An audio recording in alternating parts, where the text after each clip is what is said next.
The dream came, as it always did, just before dawn. I was standing alone at the edge of a river that wound through a valley so lush and so green that the air seemed alive.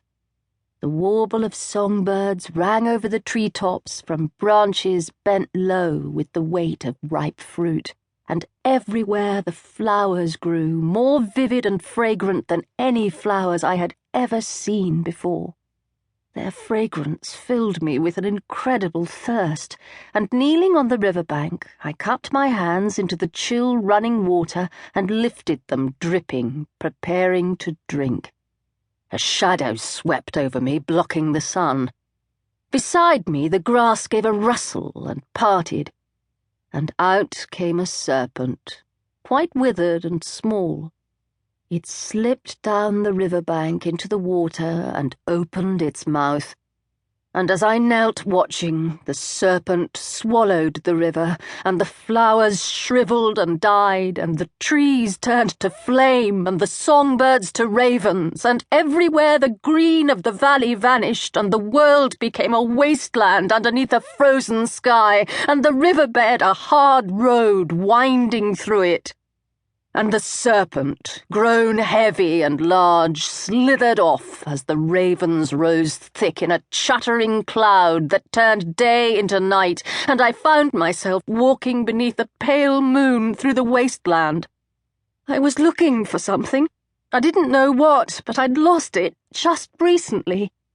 And then, far off, I heard a baby crying in the night, and I remembered.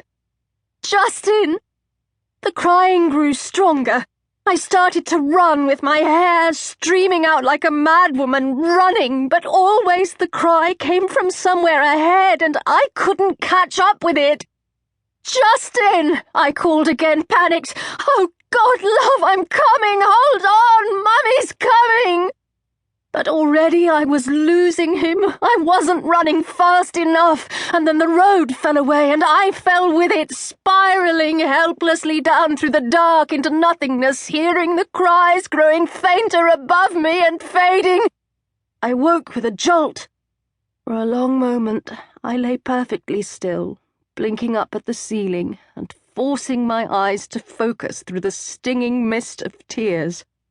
Outside, on the pavement, I heard footsteps pass with the brisk, certain ring of a businessman heading for Kensington Station.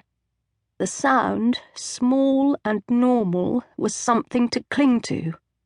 I drew a deep breath, and another, reached my hand toward the lamp. Light always helped somehow. Clear of the shadows, my room felt less cold and less empty.